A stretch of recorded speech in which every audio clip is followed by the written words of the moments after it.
I'm wondering if that's a bit dark. This is where I need Supanyo, the other side of the phone, being a cameraman. Well, let's go with this. It's you don't need to see me.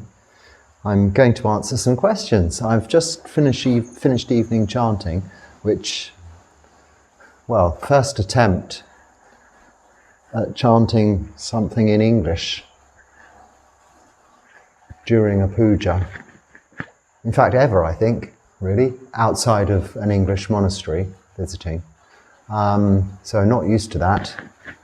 An unusual experience. I understand what I'm chanting, mostly, ordinarily, but you really understand it when you chant it in English.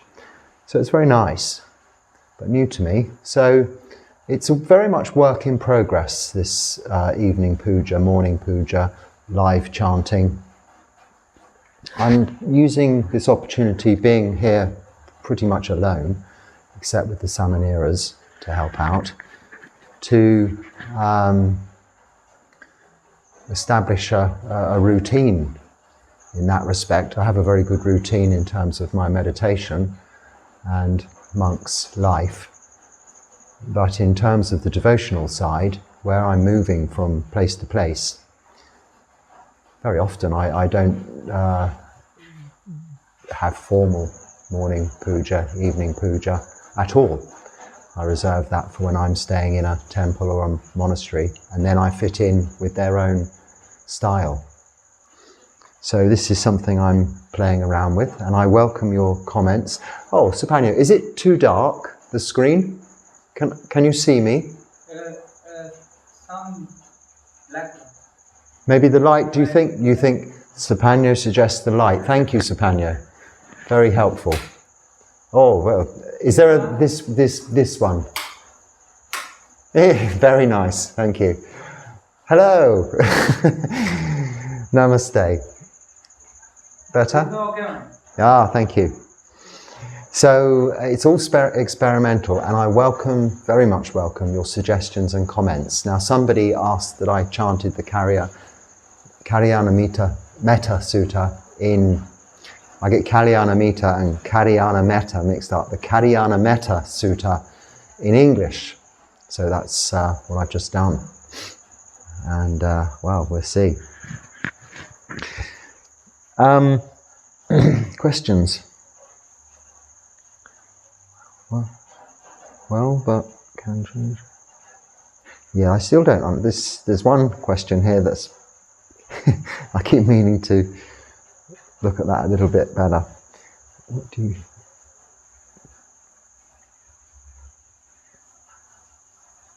That I'll come back to in a moment. Bhante, who is that monk in the picture frame? Ah, this is a good opportunity to ask that question as I'm sitting in the correct place. This monk you're referring to in the picture frame, this is Bhante G. Buddharakkhita. He is the founder of the Mahabodhi Society, Bangalore, and he is responsible for establishing the head office, the main branch of the Mahabodhi Society, Bangalore, in Bangalore city.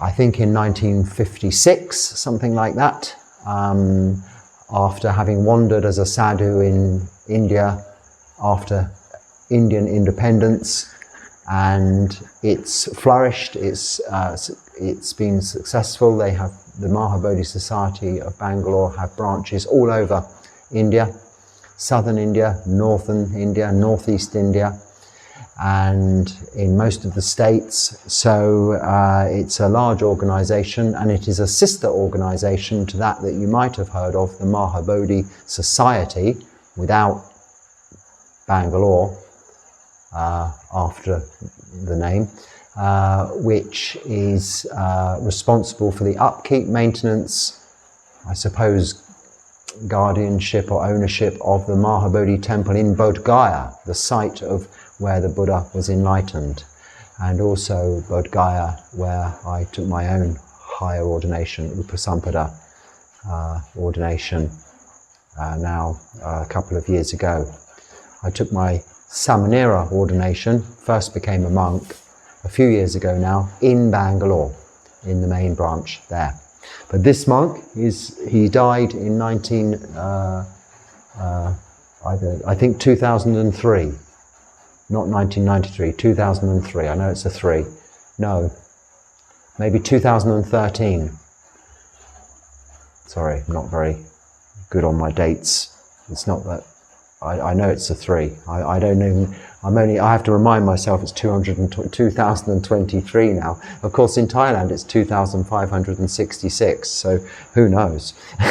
This is all convention, these dates and times. So that's the answer there. So much respect to Bhante Dhammarakkhita, whom is responsible for introducing Theravada Buddhism in a big way back into India. Another question, are you a Theravada monk? Well, yes, that is correct. I'm a Theravada Buddhist monk, as opposed to Mahayana or Vajrayana or Tibetan. I'm a Theravada monk. What more can I say about that? I think I've just recently spoken about the different traditions, haven't I? So that will do for that. What temple are you in? Well, I'm at currently the Prakriti Mahabodhi Buddha Vihara, Ketohalli, Bangalore, Karnataka, India. If you would like the specific location, I can send you a Google map link. You can see some pictures. There aren't many. I'll try and put some more there. And you can indeed come and visit me. If you have a long way to come and you need somewhere to stay, I'm sure I can find somewhere. You'd have to obviously deal with the cost of that. We don't have accommodation here for lay people. If you're on your own and you're male, I'm not being sexist, but we're monks here, so it doesn't have accommodation for ladies. You can visit, of course, ladies can, with their husbands or guardians or friends. But you could bring a tent, for instance, and stay. It wouldn't be a problem. It'd be nice to see you. So that's where I am. It's the Prakriti. He was someone who's died, who's donated the funds or land for this to be built, and it's one of the branches of the Mahabodhi Society that I was just talking about. Not far, about an hour, 2 hours drive from Bangalore. Actually, that doesn't mean anything. I'd say probably about 40, 50 kilometers from Bangalore.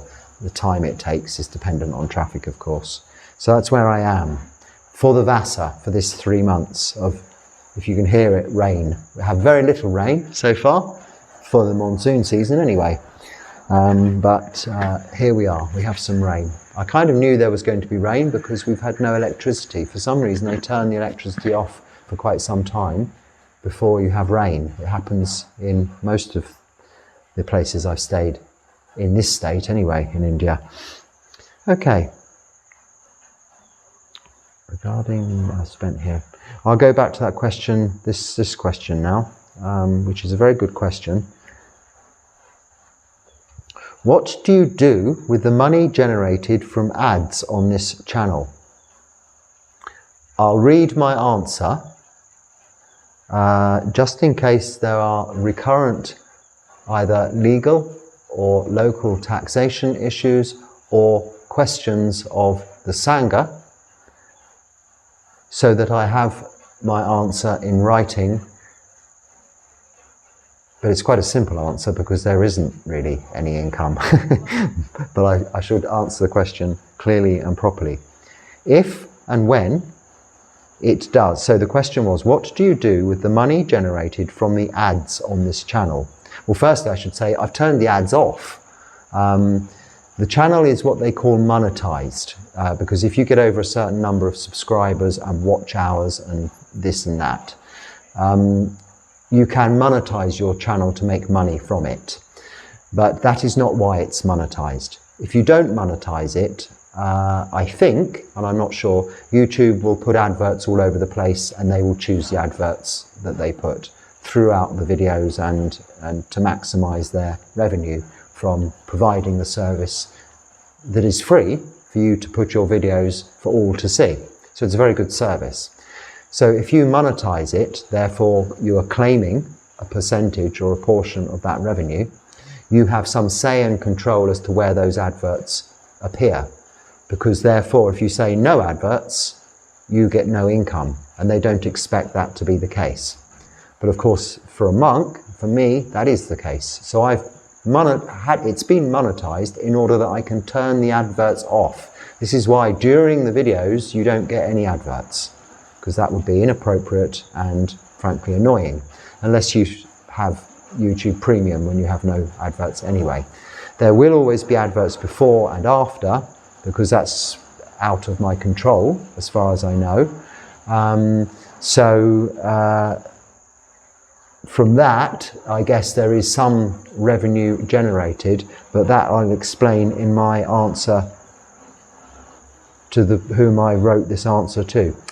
If and when it does, the money will be collected by a kapia, that is an assistant in brackets, who will give it to whichever temple I am staying in.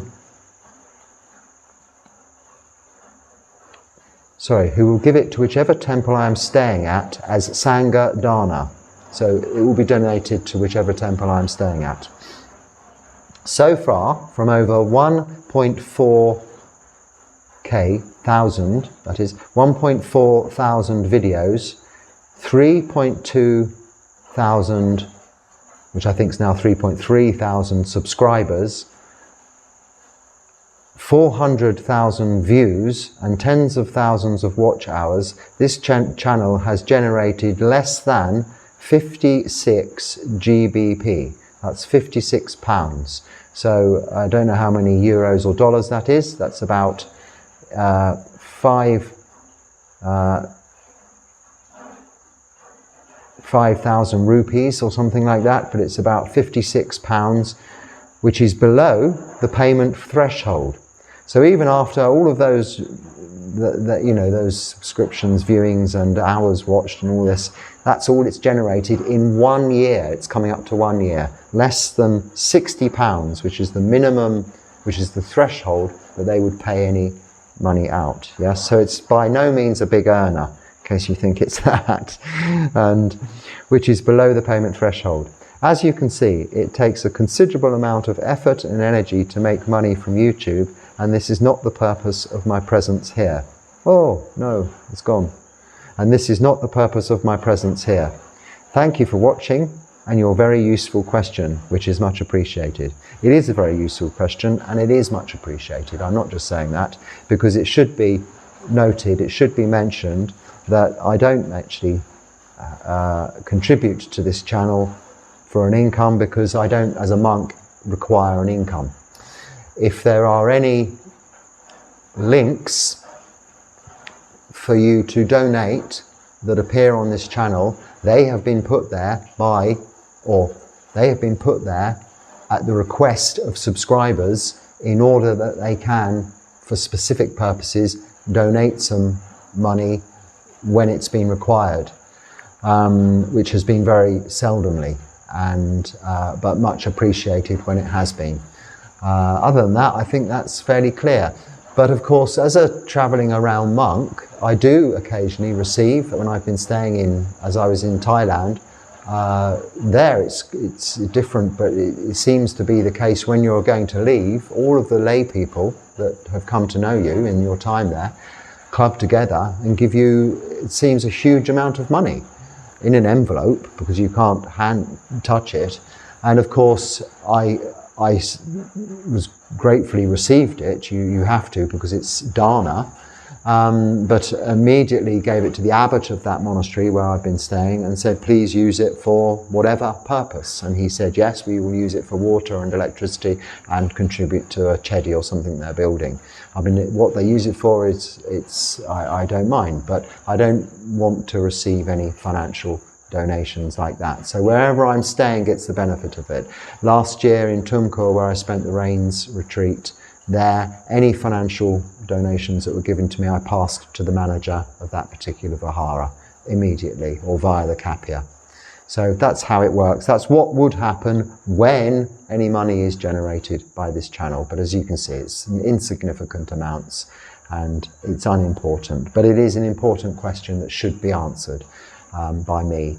And any more questions on that, I'm more than happy to answer them further. Good, that's that one. Now I've got to find where I'd got to on the rest of the questions.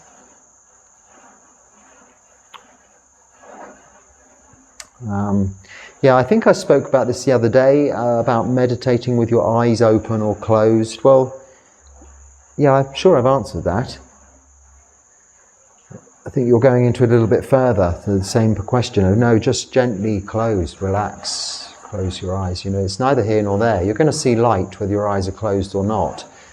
If you're forcing your eyes closed, that's not relaxing your face, not relaxing your eyes. If they don't naturally just closed, if you're forcing them open, you're not relaxing your face, you're not relaxing your eyes. You need to be letting, allowing, not forcing your body to relax, letting, allowing your body to relax. And the place to start with that is your face. If you relax your face, your whole body relaxes with you.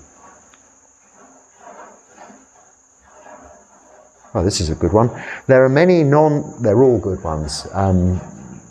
When I say good, it's one I can read amongst I haven't edited this, for some reason having no electricity for all day, I've had no devices. I've been using no devices, which has been nice, but normally I might have edited this before making this talk, answering them.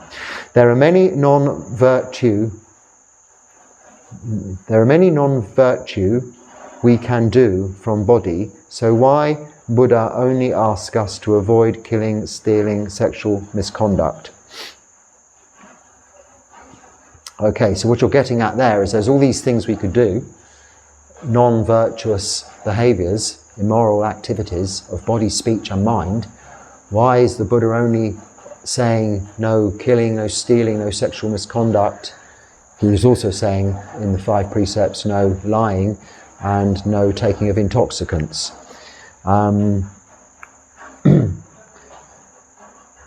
Well, in fact, the 5 precepts do cover all unwholesome acts of body, speech and mind. So I'm not sure what it is one can do outside of killing, stealing, sexual misconduct, lying, or actually the taking of intoxicants isn't necessarily morally wrong or non-virtuous behaviour. It's perfectly acceptable for people to drink alcohol, for instance, in most countries these days. However, it can lead to a lack of mindfulness and the breaking of those other precepts of killing, stealing, sexual misconduct and lying. So they cover really in their entirety doing no harm either to yourself or others. So I'm really at a loss to understand or know what else there is one could do outside that isn't covered by what the Buddha taught in those 5 precepts. So maybe you could, well, I'm sure I think you just needed it explaining. Essentially, if you keep the 5 precepts, you'll be unable to do any unwholesome acts of body, speech or mind. And when the rain stops, notice the silence. Even with the temple chanting in the far distance, which you probably can't hear, you could probably hear the rain. And now the silence. And I can hear the flute, whatever it is, the Shiva flute. Funny music. I don't mean funny. It's nice. It's Indian.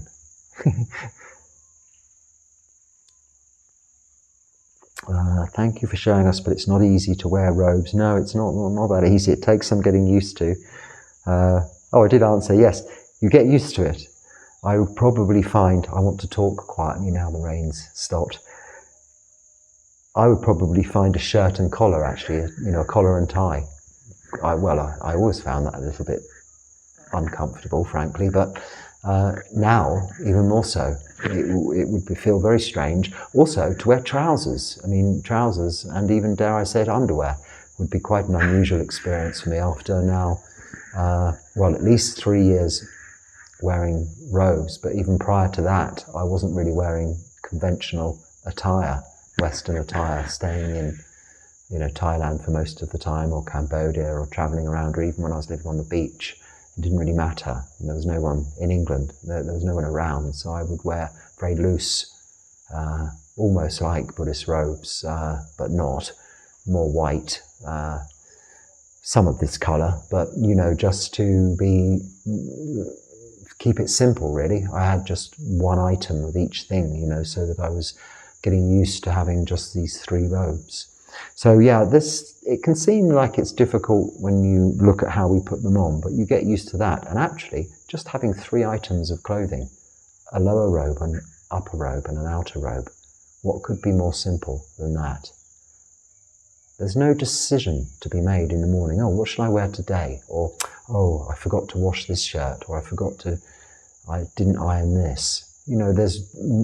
It doesn't come into the equation. There's no contemplation, there's no thought necessary. We just have these robes.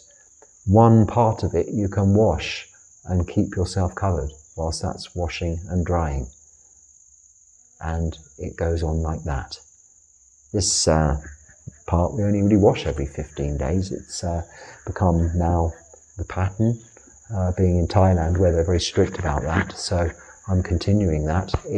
If you don't wear it too much when you're around the temple, it stays relatively clean.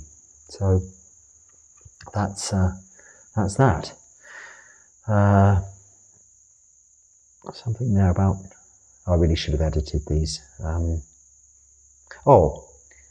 Something about Tom Tom. He's the little dog. He's not here. Tom Tom. He's obviously found something else to do. He certainly looks very comfortable around you. Venerable, are you allowed to feed him? Well, I'm not entirely sure about that as far as the Vinaya is concerned. The Vinaya being the Buddhist rule, the rules for Buddhist monks. Whether we're allowed to feed, we're not allowed to cook or prepare food for ourselves, so we wouldn't be allowed to cook or prepare food for him. I share my food. Today, for instance, I gave him a good portion. He's looking very thin, and someone's commented on that, and I certainly think he's thin for a puppy, or for any dog, and so I gave him nearly half my food. I'd had quite enough, plenty, just put it on the lid of my bowl, and he didn't eat it. I'm not sure that rice and vegetables is really, and dal is a dog's thing. I have gone out and, in the morning when I go on Pindapat, I occasionally get given odd things like a little packet of biscuits or a bun or something like that. I've been giving him those. I don't think that's in breach of any rules in terms of for Buddhist monks, but whether it is or whether it's not, there is somewhere in the suttas where the Buddha says you should never eat before having offered some food to someone else or something else. So, I'm doing that always, offering food to this to Tom Tom, or I put some food somewhere for the birds or the squirrels or the geckos, depends where I am. So yes, I do try. I'm going to, when I go to Bangalore on the Uposatha Day for our meeting recitation of the Patimokkha, take Supanyo. I asked him today, he's coming, and we're going to go to the big supermarket shop, and we're going to buy some, with some money we've had given, donations here, some puppy food with all of the supplements and this kind of thing in it. We did look on Amazon, but that looks rather expensive because, of course, some poor fellow has to bring a whole heavy sack on a little scooter, motorbike, a long way to deliver it. So I think that makes heavy things like that with Amazon India quite expensive. So that wasn't an option. So we're going to try and get some on Wednesday to feed him up a little bit. But thank you for asking. I'm not sure whether you were concerned about his welfare, but I certainly think he's a bit thin. More about closing eyes. And what I say to that is, I think you're thinking too much. I mean, I've got another big, long, it's very interesting. I've read what you, the subscriber, has written all about this, but really, don't think so much about whether your eyes should be open or closed. This is really very, very not that important an issue with regards to meditation. It's important that you're letting your body relax, like I've just said. I'm talking from the point of view of a Theravada Buddhist monk practicing mainly anapanasati meditation, observing the breath. All of this kasina stuff, staring at bright lights or candle flames or blank walls, Zen style and Zoto and all of the stuff you're quoting, I mean, it's really not my thing. If I wanted to do that, I would have gone in that direction. It didn't suit me. It didn't really seem that it was the best way. In terms of, I mean, Zen is in fact one of the closest other traditions to Theravada, in that it's stayed pretty much a practice-orientated tradition as opposed to devotional. So it's very close to Theravada in that respect, but it's very strict in the adherence to the formality of meditation, and therefore a little bit more austere. And you would have heard of these sort of senior monks going around snapping people on the back of the head with a bamboo stick to wake them, and staring at walls and this and that. Whereas Theravada is a little bit more relaxed, although still very disciplined in the Vinaya. So don't worry about the eyes so much. What's the most challenging aspect of monastic life?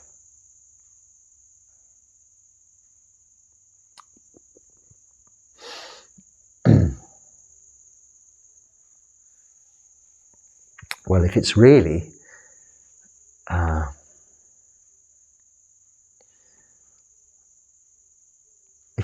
what you want to be doing, it's not as challenging as lay life.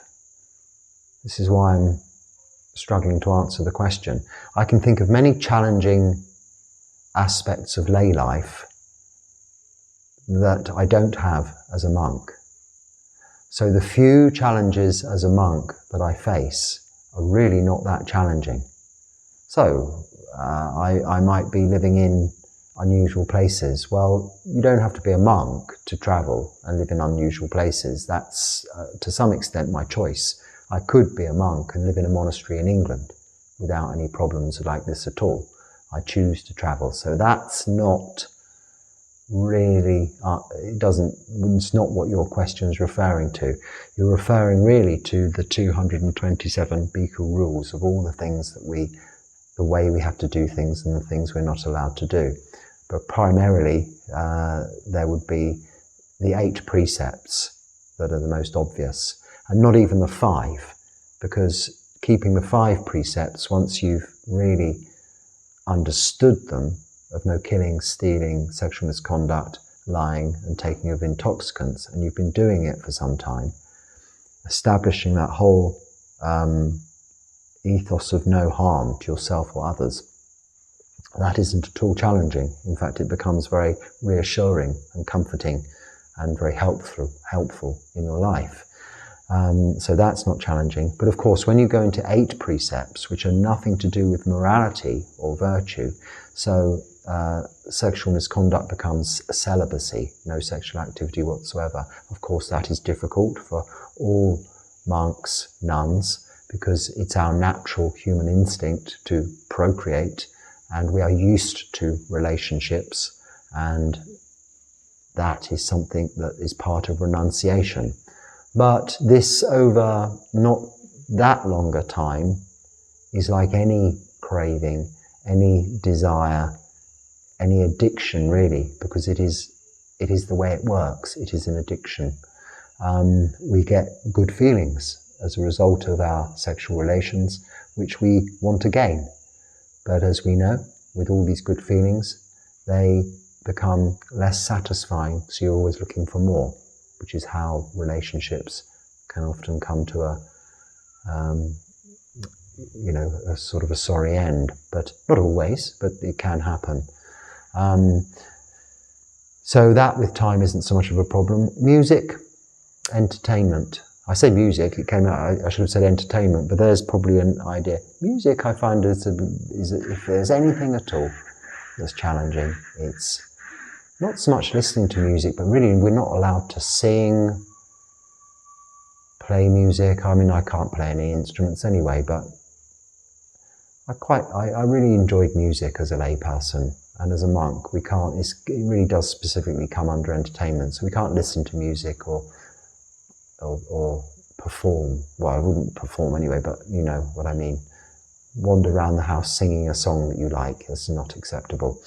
But again, you get used to that. That's only a similar kind of addiction. As far as adornments, beautification, which is the seventh precept, eighth precept rather, entertainment was the seventh, the eighth precept. Really, that's no problem at all. I mean, I wasn't interested in wearing makeup or jewellery or any of this stuff. And frankly, the whole having the suits and ties and shirts was just a bother to me. Much rather wear these funny old robes. So that's not a problem. Eating in the afternoon, which is the sixth, I missed out. Well, you get used to that also. And it becomes so liberating. I've had my meal today. It was finished by noon, midday today, a little bit before. I even had time to give Tom half. But that I got used to very quickly. I was on these 8 precepts, keeping these 8 precepts, at least 5 years before I became a monk, before I ordained. So I haven't had to get used to that since I've been a monk. So for now, 8, probably getting on 10 years, I haven't eaten in the afternoon. And it's not been a problem, it's just been liberating. Such freedom. 1 meal a day, I don't have to think about it. You're always hungry when you have that meal, so it doesn't really matter what it is. You're going to appreciate it and enjoy it. And it's enough. If it wasn't, I wouldn't be here, I'd be dead. I might not be as fat or plump as I was, but that's not a bad thing. You know, we don't want to be carrying excess weight. Occasionally there are times when I'll get a little bit thin if I'm staying somewhere whereby it's difficult to get food, but you soon put it on again when you're in a better place. So, what's the final one on 8? Oh, and for the whole of that time, nearly 10 years, I've been sleeping on the floor as well.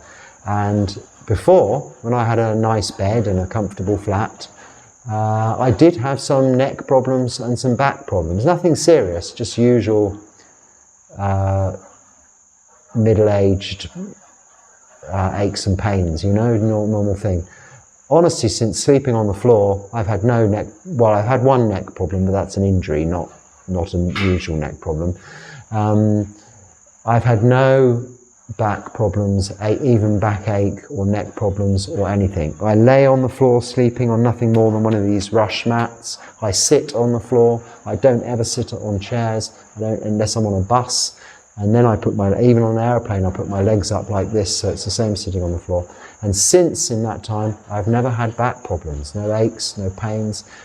I'm fortunate, I know, and these things will come. I will get these pains and these aches. I am of the nature, as we all are, to age, get sick and die. So this is to be expected. But for now, since in that 10 years, all of my aches and pains have gone. So the number 10 is not a problem at all. So, yeah, not challenging really, because it's what I want to do. But lay life now would be challenging for me. I mean, perish the thought, I don't know how I'd get on, even as a monk going into, well, when I went to England last summer, I was in a way quite protected. I just stayed with family or nearby family and friends, and went to the monastery there. But say I didn't have friends or family in England and I was just visiting England as a stranger, or say going to America or something like that, or a different country that didn't have monks, then, well, I think it would be okay. I've been all around London like this, on my own. I've been around different cities in England on my own, and it's been quite fine and easy. But long-term living, you know, you're probably going to find it a little bit more difficult than, say, living in a Buddhist country, or even living in India, which isn't a Buddhist country, but they do have wandering monks. So you fall into that category. Okay. What time did I start this? This is probably quite a long one to get into. Are the 5 precepts in order of, as we've just spoken of the 5 precepts, are the 5 precepts in order of importance, like the first being more important than the second, etc.? Yes, like all the Buddhist lists, they are, but they're interrelated. So all 5 precepts really mean do no harm to yourself or others. Also, each offence has its own degrees. So if you, even intentionally, if you were to, even if you killed a mosquito, it would be worse than taking any amount of money from anyone in any circumstances. So, I mean, the answer is yes, and all of the lists are in order of priority. So, for instance, the Noble Eightfold Path, right view, it is the most important of the Noble Eightfold Path, but it goes full circle, because right view is based on right intention, right speech, right action, right livelihood, right effort, right mindfulness, right meditation, which is how you establish right view. So it circulates back to the start again. The Four Noble Truths. The most important thing the Buddha taught was there's suffering. Then we have to understand the cause of suffering, the cause of suffering, an end of suffering. That path, the Noble Eightfold Path leading to the end of suffering, is how we get back to understanding that cause of suffering and eradicating suffering by eradicating greed, hatred and delusion, the causes of desire, unwholesome desire. So they go sort of circular, but in essence, in answer to your question, generally speaking, yes, I think it's fair to say. I think some people would say, oh no, they're all equally important, but no, the Buddha's quite honest about it. He puts things in order of priority. If you look at all the lists, even the 4 Brahma Viharas, okay, metta, karuna, mudita, upekkha, equanimity. If you think about it, the 4th, upekkha, equanimity, is about yourself. Okay, you're establishing equanimity for yourself, really, although it would benefit others, but it's primarily for yourself. Whereas metta is all about, it is for yourself too, yes, but really it's for others, as is karuna and mudita, which is more for specifically for one another. So you can see the reducing pattern in order of importance, even in those 4 Brahma Viharas. And all of the many lists, which I love. I love the lists.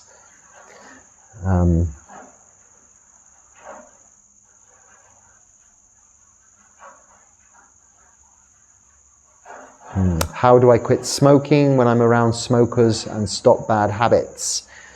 Blah, blah, blah, blah, blah. Change your company, don't be around smokers and people who encourage bad habits. But if you can't do that, then it's okay.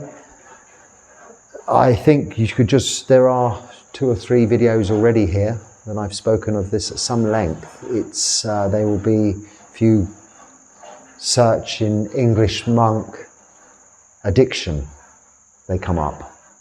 So you've got to put in English monk addiction and they come up.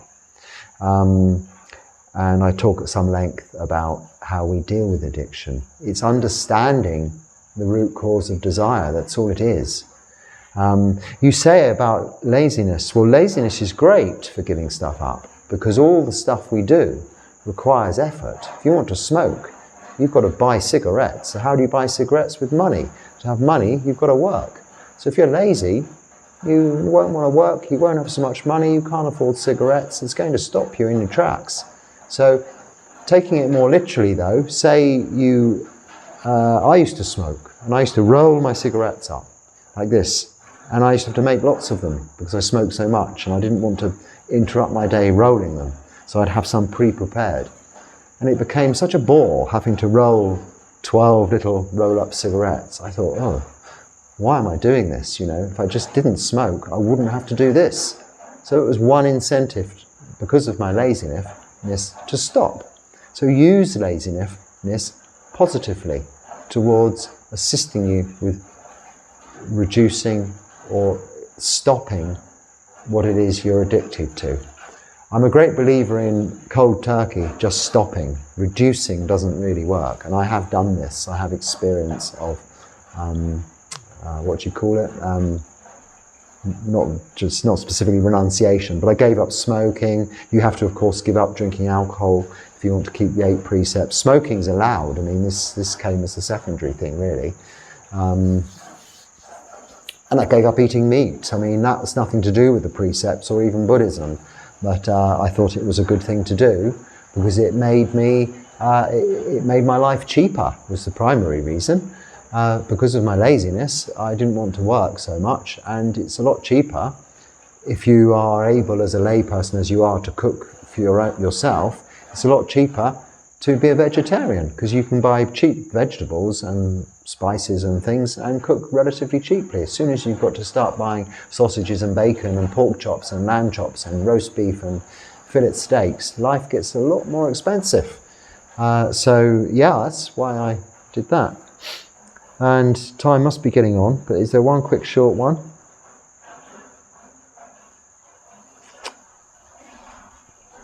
No, I think I should leave it there for now. Go quickly back to the top. That's that one I didn't really understand.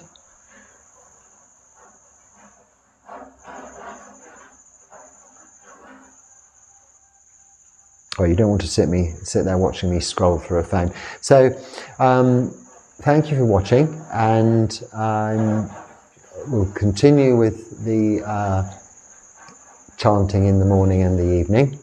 That isn't instead of my talks, it's in addition.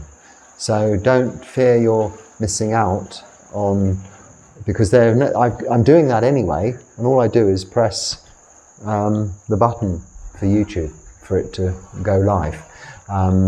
So it's not replacing what I've been doing so far.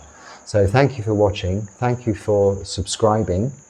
The subscriber numbers are increasing, and I think by the 20th of August will be towards, if not already, by then 4,000, which will mean in 1 year of this channel, then together we have quite a large community for this subject matter, not in terms of YouTube, because that channels have millions and millions of viewers, but for this subject matter, quite a large amount of interest, which is a very positive way of thinking and understanding